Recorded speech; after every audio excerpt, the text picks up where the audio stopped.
Ngiyanibikelela bazalwane egameni likaJesu waseNazaretha, amen. Lona u-Isaac oshumayela izwi likaNkulunkulu egameni likaJesu, amen. Ngithanda namhlanje ukukhuluma ngamathopiki, ukukhuluma ngetopic yokukholwa nomuntu esebandleni, nomuntu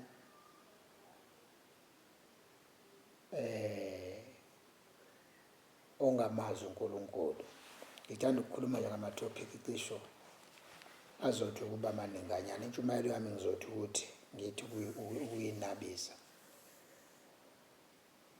Ngiyathanda ukuthi sifunde incwadi kaJoshua chapter 1 verse 8. Sifunde incwadi yamaHubo okuqala, sithathe chapter 1, sithathe chapter 2 kancane amavesi, bese sidlulela lapha encwadini yeZaga egameni likaJesu, amen. Ngiyathanda ukuveza enye yezinto ezibalulekile ukuthi kubalulekile bazalwane ukuthi sikhulumeni ngoNkulunkulu masalitholile ithuba lokuba sikhulume ngaye, ngoba le chance esinayo ngelinye ilanga izongabi khona. Ngakho-ke kubalulekile masiyitholile ichance sikhulume ngoNkulunkulu. Ngicela ukuthi ngisho lamazwi uNkulunkulu makazikhulumele namhlanje kule message engizokhuluma. Ngingakhulumi mina, kodwa uNkulunkulu makazikhulumele egameni likaJesu, amen. Kunento labazalwane engithanda ukuthi ngiyibeke nje ngokusobala ukuthi thina bazalwane sijwayele ukufihla izinto singafuni ukuyikhuluma zibe sobala. Angazi noma siyasabana yini noma kunjani. Iqiniso ke bazalwane lithi uma ungumuntu ozalwa ngaphansi kwempilo yamasiko okhule ngayo ekhaya, isona stronghold sakho leso. Namhlanje sizoveza nje amaqiniso bazalwane ukuthi uma uzalwe ngaphansi komndeni okukhonza uNkulunkulu, ongakhonzi umdali wezulu nomhlaba kuphela, isona stronghold sakho leso esizolwa nawe impilo yakho yonke. Kwesinye isikhathi abanye abantu they find themselves confused ile situation yokuthi why sengisindisiwe kodwa ngizibone njalo kusengathi ngidonseleke emuva. Into eyenzeka kwesinye isikhathi ukuthi uma uzalwa phansi komndeni onabantu abangasindisiwe, uphenduka kuwona lowo mndeni ube yi-threat, because everything abazama ukuyenza just to demote you from the level uNkulunkulu asuke sekubeke kuyo, they fail. So they make sure ukuthi they invite people to support them in order to drag you down. So uma lithi iBhayibheli uma idemoni likhishiwe kumuntu liyahamba leli demoni liyomemanya amanye amademoni bese yabuya eseyisikhombisa kade lilodwa. Ma ebonta isikhombisa ahluleka liyaphindela emuva ayo-eda amanye ayisikhombisa ayo-eda, ngoba impi phakathi komuntu osukayo kuNkulunkulu basemhlabeni ethi ufuna ukuziyisela kuNkulunkulu, lento ifight daily life up until uyozuhamba emhlabeni. Izinto lezi kufanele sizibeke njenge-reality ukuthi ungathi ngoba nakho uthi ususindisiwe usuphephile. No. Empeleni, that is why I used to say in some of my preachings, empeleni fanele ngaba siyisho lento yokuthi sisindisiwe, because ngesikhathi sisindisiwe kuye kube sengathi umsebenzi usuphelele, noma umsebenzi wevangeli usuqediwe noma awuqediwe. This is the beginning of umsebenzi kaNkulunkulu, ila uqala khona. Once wena wanesambulo sokuthi ubone izinto eziyingozi kuwe empilweni yakho, this is where la kusuke kuqala khona ivangeli. Ngoba in most cases abanye they used to say, one of the ladies uthi yena wena kusengathi manje upreacher sengathi umelene nensindiso. Angimelene nensindiso mina, but into engimelene nayo ukuthi umuntu acabanga ukuthi mayethi usindisiwe acabanga ukuthi usephelele, kanti la eqala khona. Because the word I am saved, it's an entrance form, it's an entrance to the gate of God. Once wena wabona ukuthi yini lento eyenza ukuthi ngiphambane noNkulunkulu, usuke ususindisiwe wena. Okusho ukuthi once wabona at that portion, igama elithi ngisindisiwe lisho ukuthi there is something, there is a wake up, there is a wake up message that came to you. Then no message mayifika kuwe iyakwazi ukubonisa elinye iside ekade li-blind empilweni yakho. That is why iBhayibheli malikhuluma ngenceku eyayikade ingaboni ithi Jesu ndodana kaDavide ihawukele. Bathi abaseduze kwayo, musukubangela uJesu umsindo. uJesu akawudingi umsindo wakho wena. Athi yena no, Jesu ndodana kaDavide ihawukele. Abese ethi uJesu, ufuna ngikwenzeleni? Ithi ke le ndoda, ukuba ngibuyelwe i-eyesight yami, ukuba ngisinde noma ukuba ngikwazi ukusinda engozini yokuphila empilweni eminyama kodwa ngibone. Is to recover my eyesight, into engiyidingayo mina.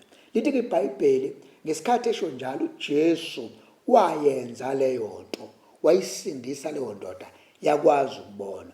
Eyamadoda lithi iBhayibheli wathatha udaka walithimisela, wayeselininde emasweni ehlweni la amahlweni ayo, wathi ayihambe yokugeza emfuleni waseSilowama. Yahamba yageza, le ndoda yabona. Le nto isho ukuthini? Isho ukuthi uma umuntu ethi usindisiwe, kusho ukuthi there is a certain door and a light embulekile kuye.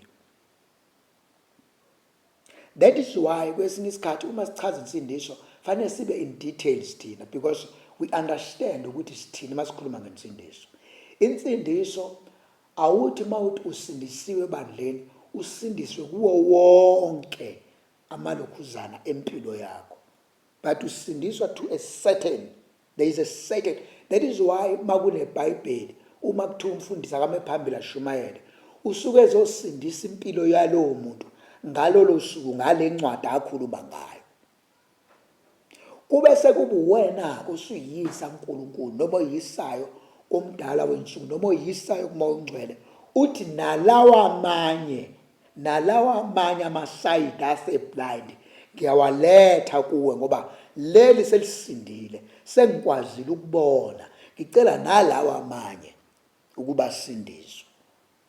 Inkinga yethu yokushumayela ivangeli sitshela abantu ukuthi sisindisiwe ile ukuthi kuvule kumnyango wodwa, sase siyitshela ukuthi le minye automatically nayo isivulekile noma isikwazile ukuhilisheka impilo yethu kuyo. Kanti akunjalo. That is why ensukwini zale nsindiso eshunyelwa manje sinabantu abasindisiwe kodwa abathakathayo. Sinabantu abasindisiwe kodwa abahosikhotheni. Sinabantu abasindisiwe abalesi sikhathi samanje abanenhliziyo ezimbi. Sinabantu abasindisiwe lesikhathi samanje ababulalayo, abama-gangster, because they don't understand abantu ukuthi makukhulunywa ngensindiso kukhulunywa ngani. They think ukusindiswa ukuba sebandleni labantu abasindisiwe, kanti ukusindiswa kuyona leyo nto. Ukusindiswa ukufika to a level la uzibona khona wena ubunqunu bakho bonke. Then uma ususibonile ubunqunu bakho, you confess every sin and every journey ye darkness oke wayihamba, then you cough it out. In other words, when you vomit out some things ekade zikuhlupha ngaphakathi esishini sakho or esifubeni, iswela usuke uvomita khona. iBhayibheli malithi bonke abakhuleka egameni likaJesu bayakusindiswa. Uma kuthiwa ukhuleka egameni likaJesu, usuke ukhuleka uthi lama gate noma leminyango engiyivulile empilweni yami uSathane abe na-access, ngiyayishatha, ngivula umnyango kaJesu empilweni yami. Usuke udinga ukufundiswa. Before umuntu akhuluma athi usindisiwe, usuke edinga ukufundiswa. That is why sinabantu abasindisiwe kwesinye isikhathi abaphakeme. Yabona bahambe bebukela abanye abantu phansi. It's because lelo side kuyena lisindisiwe, but utshela abantu usindisiwe. So that is why it's very important ukuthi uma singena kulento yelivangeli lokuthi sisindisiwe, ubuke wonke amasayidi. Ngike ngathi kwenye intshumayelo funa ucheck ukuthi unayo yini inhliziyo embi mawukhona. Ucheck ukuthi unawo yini umoya ongcolile osurround impilo yakho. Ucheck all those things, because masikhuluma nge-introspection into ekufanele siyenze every day leyo. Uma ngivuka ekuseni ngi-understand, ngifike to a point ethi what spirit surrounded me. Isiphi spirit esingisurroundile njengamanje, isiphi spirit engisizwayo ukuthi sifuna ukudonsa impilo yami siyise la sithanda khona. So that is how bazalwane ufinyelela kwenye level, usukwenye rank mawusulapho bazalwane. Awuveli ukuthi ungwele namhlanje washumayela umfundisi then kusasa usukwazi ukufinyelela. It's a long journey bazalwane ukufika to a level la ungasho khona ngokugcwele uthi ngisindisiwe. Uma lethi iBhayibheli uJesu behamba nabantu ekuthiwa abafundi, thina siyayibalekela leyo nto. Uma uJesu ehamba nabantu ekuthiwa abafundi, ubehamba nabantu abangafuni ukufika to a level la sebethi khona we are matured, but we are still learning. Uma singafinyelela kulo level noma kuleso standard sokuthi sithi masithi siyakholwa, fanele sifinyelele kwi level ethi singabafundi. We are the disciple of Jesus. Once sabalekela ukuba ngabafundi, this is where la izinto iqala khona ukubreak up phakathi kwethu noNkulunkulu, because sisuke sizitshela ukuthi njengamanje sengi-matured enough, sengiyakhona ukuyihambela. Kanti ngesikhathi usuthi uyakhona ukuyihambela, it's where wenza khona ama-mistake amaningi. Impilo yakho izifinyelele to a level la kuze kuthiwe ngisho abantu abangakholwa noma abantu abangayazi insindiso bethi kodwa sibani lento aseyenza engathi singaphezulu, isi-wrong. Ake ngikhulume bazalwane ngalento. Empeleni njengoba ngishilo ngathi ama-stronghold omzalwane ozalwa emndenini ohlabayo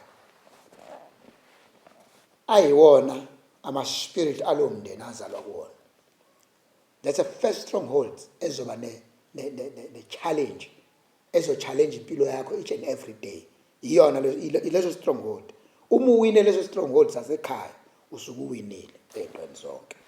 Iqiniso bazalwane ukuthi uma uke waphila impilo yokuthi ngoba le into ehlezi yenzeka, uma uke wawumuntu before usindiswe, uke waba umuntu oconsult inyanga, usazokwenza when it comes to along the way uthola ama-challenges. Ingakuthusi leyo nto mayenzeka, but you must understand ukuthi njengoba ulokhu ubounce ndawonye, it's a system ethi la uphuma khona you must break i-rope ekubambile, because these strongholds you must destroy them. If kumele ushintshe even isite okade uhlala khona enalawo ma-strongholds, ama-spirit at different gods, you must pray to be a level ethi I am out of these covenants, because there are altars and covenants that you need to break in order to you to get free from those spirits. Okay. It's because uSathane ukulandela njalo, akayeki ukukulandela. Akathi ngoba kade ngimlandela last year, this year sengiyekile. No. Uthi njengoba ngiyamazi ukuthi lo wayekade engikhonza noma wayekade ngaphansi kombuso wami, uyohleze kulandela. So that is why sihlezi kufanele ngaso sonke isikhathi sifinyelela kwi-level ethi njalo uma siya kuNkulunkulu simamukele njengenkosi, simamukele in order to divorce or in order to separate ourselves from this spirit that they think they own us, because their spirit ecabanga ukuthi ziyasi-owna kanti azisi-own.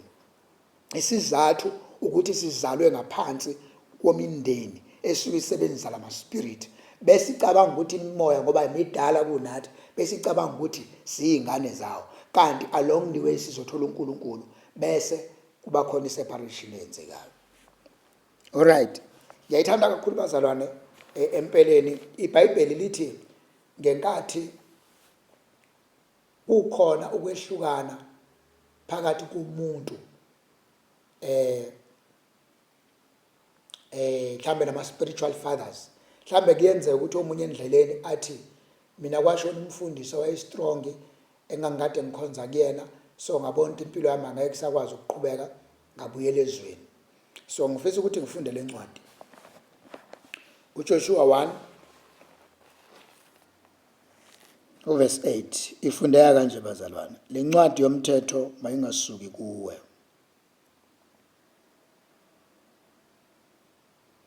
le ncwadi yomthetho mayingasuki emlonyeni wakho, kepha wozindla ngayo imini nobusuku, ukuba uqaphele ukwenza njengakho konke okulotshwe kuyo, ngokuba lapho uyakuhlamelisa indlela yakho uphumelele kahle.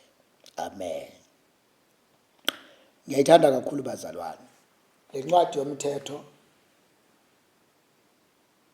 mayingasuki emlonyeni wakho, okusho ukuthi njalo masiyifundisa ukukhowutha izwi likaNkulunkulu, leyo nto iyenza ukuthi ama-spirits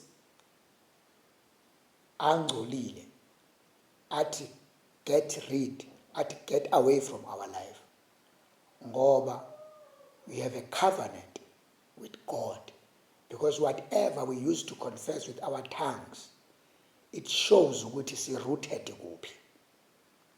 The more uhlezi uthuka inhlamba, that shows ukuthi ubelonga kuyiphi kingdom. The more ukhuluma izwi likaNkulunkulu njalo, that shows ukuthi uruthwe kuphi. Where is your life rooted? Yabona?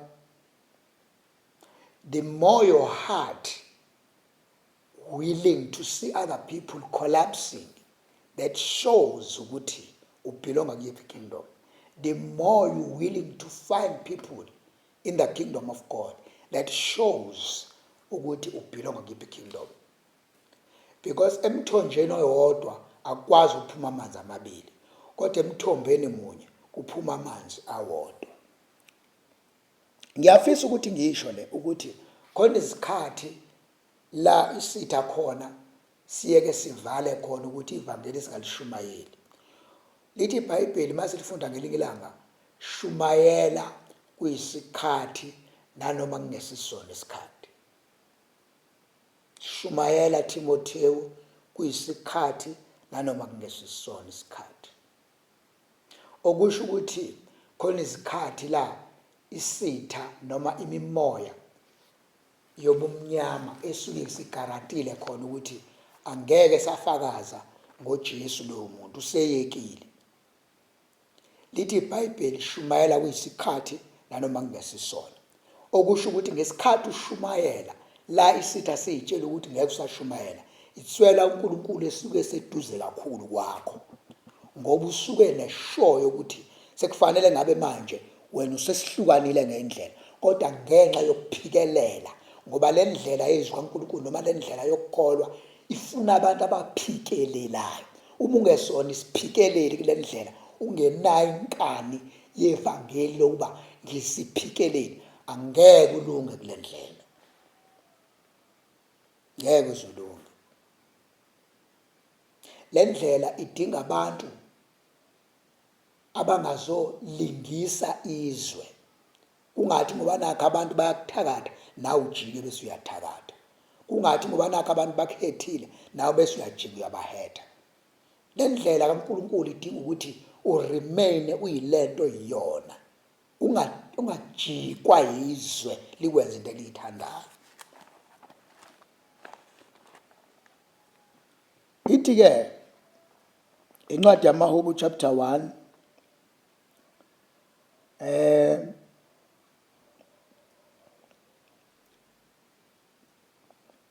chapter 1 verse 1 ngiyawuthanda. Ubusisiwe umuntu ongahambi ngeziluleko zababe, ongema endleleni yezoni, ongahlala enkundleni yabakolodayo. Ngamanye-ke amazwi la, uma lithi iBhayibheli ubusisiwe umuntu ongemi enkundleni yabakolodayo, okusho ukuthi ubusisiwe umuntu ongahambi ngeziluleko zababi, okusho ukuthi uma uwumuntu nje generally umazi uNkulunkulu, ungavumi ukuguqulwa abantu abangamfuni uNkulunkulu, noma uguqulwa abantu asebephila impilo yokuzenzisa la emhlabeni. Ungavumi bakuguqule, ungavumi bakuguqule. Uma lithi iBhayibheli ngikulwile ukulokuhle, uthi sengiyanikela ngikulwile ukulokuhle, okusho ukuthi ukulwa okuhle kuyilokhu kokuthi yilwa ngawo wonke amangwevu ukuthi izwi likaNkulunkulu ugcine uwumuntu omile kulo. Ilwa ngazo zonke izindlela. Mangisho ngazo zonke indlela ngisho ukuthi anything that can helps you to reach a standard kaNkulunkulu la ekufuna ukhona, fight a good fight. Fight a good fight. Ijourney yokushumayela is not an easy journey, because akuyona ijourney yama-celebrity. Othola ukuthi i-celebrity make wabonwa abantu abawu-500,000 usuke eseyi-celebrity ngokugcwele lowo muntu. Izwi kaNkulunkulu alinjalo, alihambi kanjalo. Izwi kaNkulunkulu ungawuqeda u-30 years uthola ukuthi abantu abakwaziyo ukuthi ushumayela ivangeli abakafiki ngisho ku-15,000, because izwi kaNkulunkulu lihamba ngokuthi ushumayela kulaba bantu vele mina uNkulunkulu engifuna ushumayele kubona. Ngoba kuyenzeka ukuthi wena ufisa ukuthi engathi ungashumayela kubantu abayimiliyoni, kanti uNkulunkulu akafuni wena ukuthi ufike leso standard. So ufuna ushumayele kulolu hlobo afuna ushumayela, ngoba imessage nemessage uNkulunkulu ayiphathisa umuntu isukile uhlobo lwabantu ekufanele isebenze kubona. Yabona? So uma wena uthola ukuthi uphelile u-30 years, uthola ukuthi abantu even abakulandela abakafiki ngisho kwi-million, akuyona into ekufanele ikukhathaze leyo. Because kwi-kingdom kaNkulunkulu asishumayeli ngoba sifuna ukuthi sidume, but sishumayela ngenxa yokuthi uNkulunkulu senze umsebenzi wakhe. Athe yena fanele sishumayele senze umsebenzi wakhe. Then from there ukuthi bangaka abawulalelayo sekuNkulunkulu, kodwa thina umsebenzi sesisuke sesiwenzile. Ngoba iministry kaNkulunkulu ayihambi ngokuthi fanele ushayelwe ihlombe, kodwa ihamba ngokuthi usawabambile yini ama-basic evangeli uma uzoshumayela kubantu bakaNkulunkulu. Ngoba once wabamba those basics, ukuthi ngesikhathi uzoma ushumayele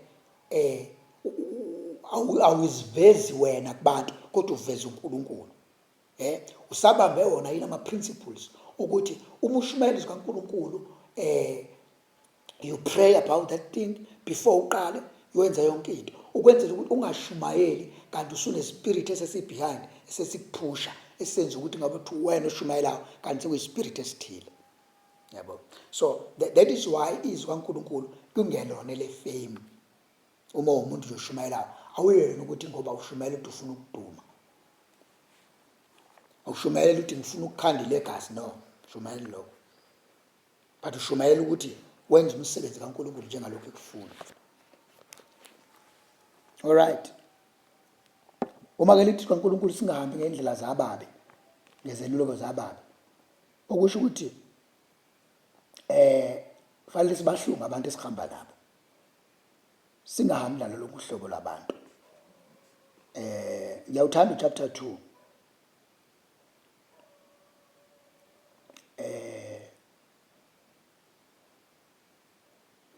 Ngiyawuthanda chapter 2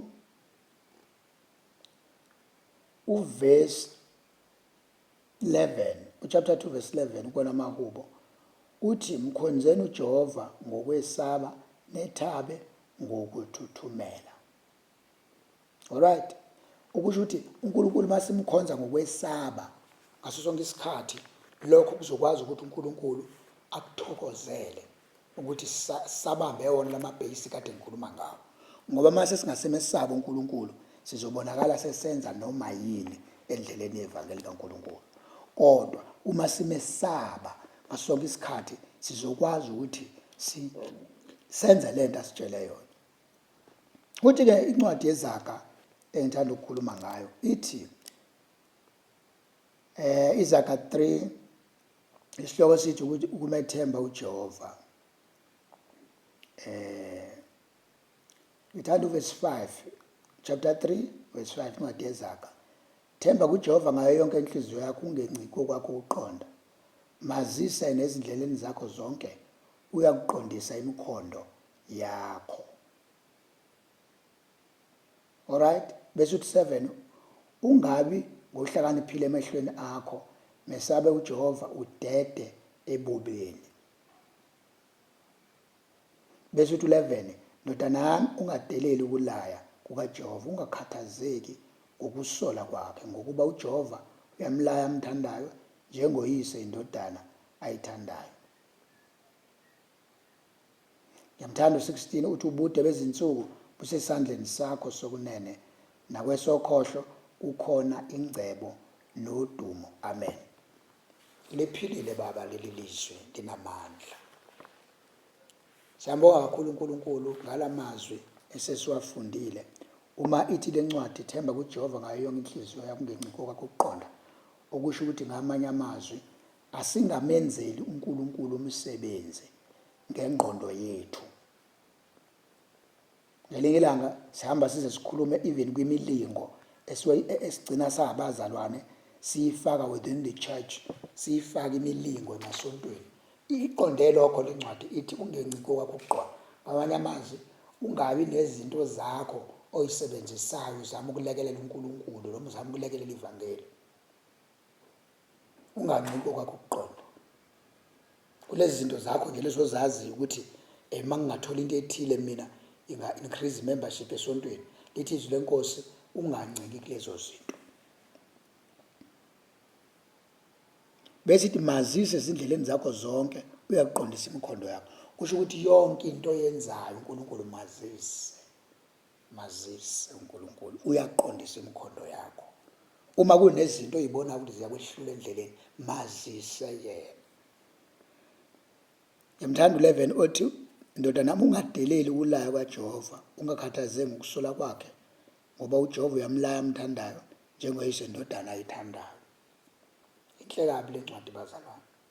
Kusho ukuthi sabantu ekufanele sikufunde ukululekwa nokulaywa nokuyalwa. Ngoba into ekhona nebuhlungu kulesi sikhathi samanje siphila kusona ukuthi ivangeli seli-divided, selilibile emabandleni. Sekukhona abazalwane abangasafuni ukululekwa, abakutshela ukuthi intoni isitshela ngezwi kaNkulunkulu liyasibhora.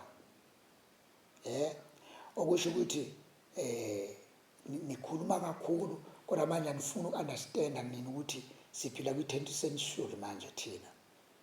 So umzalwane onjalo ucabanga ukuthi uzothi usesontweni kodwa ufuna ukuthi wena ungayilaleli izeluleko kaNkulunkulu, it's better ukuthi uhambe uyidlala ekhaya.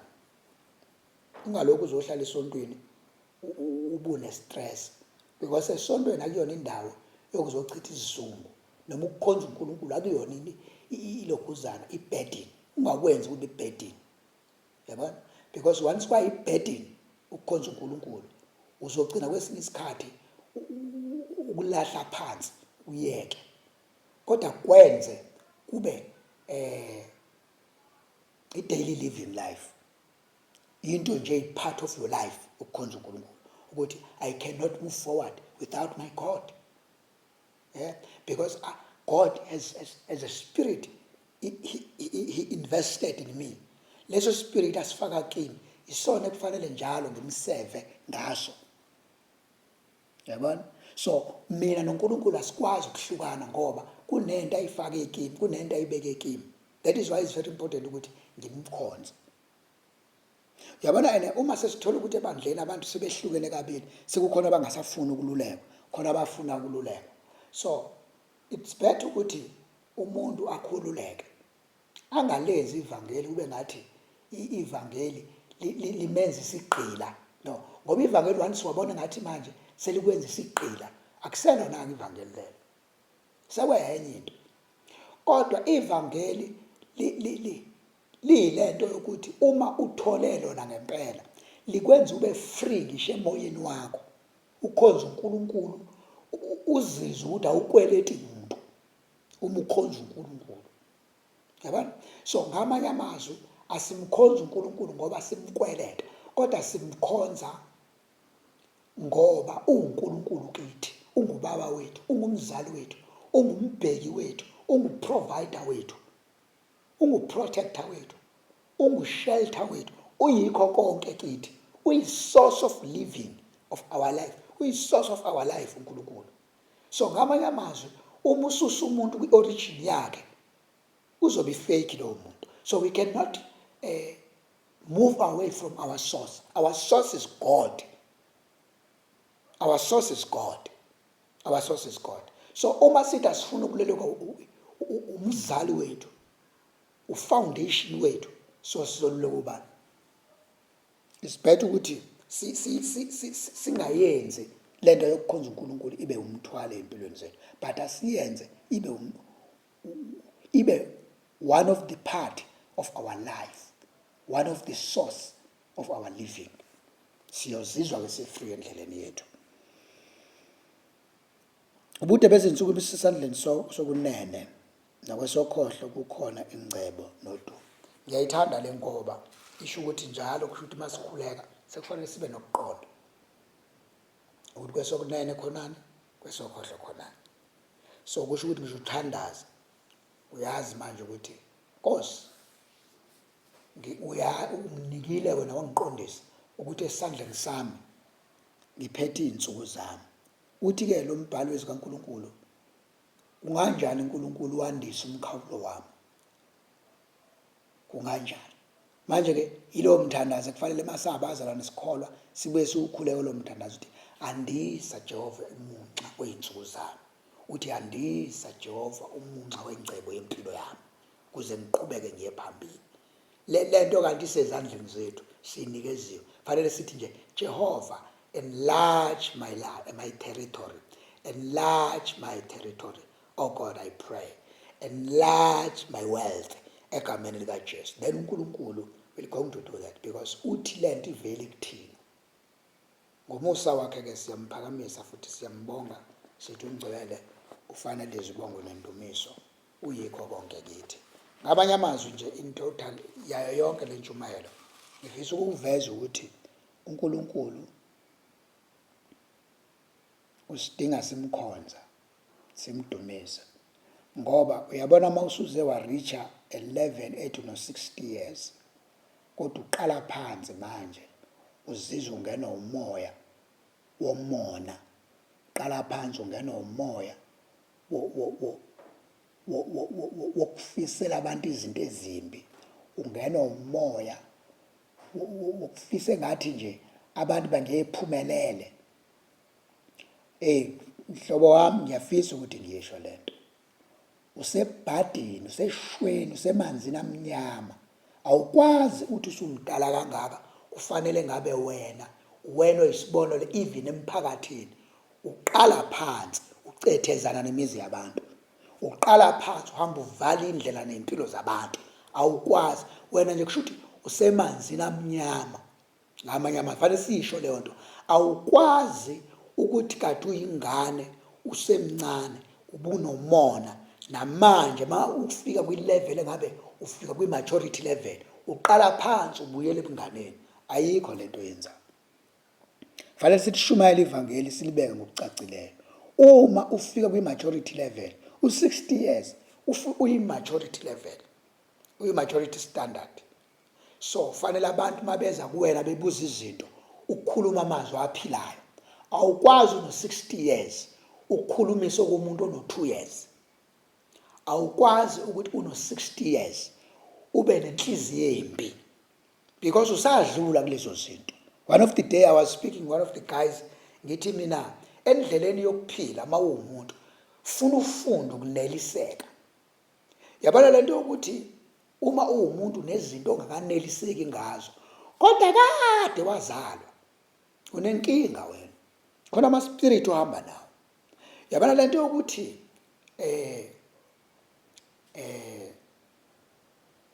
umzalwane kodwa uthanda inyama, uzudle ngisho inyama engadliwa abantu abazalwane, unenkinga mzalwane, khona inkinga onayo empilweni. Uma sikhuluma iqiniso, uma kunento waziyo ukuthi le ngiyafisa ukuthi engathi ngake ngidle ngize nginele, thina sithe masikhula sisebancane kusanda kufika lamakhekhe lawo, ngoba lamakhekhe abefika, lamakhekhe lawo kuthiwa oqwe abefika, kwamakhekhe asafika ngalezi khathi adefika ngazo, sasiwathatha uwathenga wadle uzwe ukuthi awadeleki ngendlela emnandi ngayo. Kodwa there is a time la kufanele khona uthenge nje ibhakede, thatha uhambe uyohlala nalendlini uwadle uzinelise udele. Noma yini bazalwane, uma uwumzalwane finyelela kwi-level ethi ey'ntweni zasemhlabeni sengidelile mina, ngenxa yokuthi uma une-spirit esithi kunezinto wena ongakaneli namanje kuzona, unenkinga, khona inkinga onayo. Into esingeke sinele kuyona ukukhonza uNkulunkulu, asikwazi ukunela-ke kulokho ngoba kuyimpilo yethu, kuyisosi yokuphila kwethu, asikwazi ukunela ukukhonza uNkulunkulu. Kodwa uma uzongitshela ngokudle, ungitshele nge-beauty, ungitshele ngokugqoka, ungitshele ngodumo, hayi ngeke bafowethu, ngeke.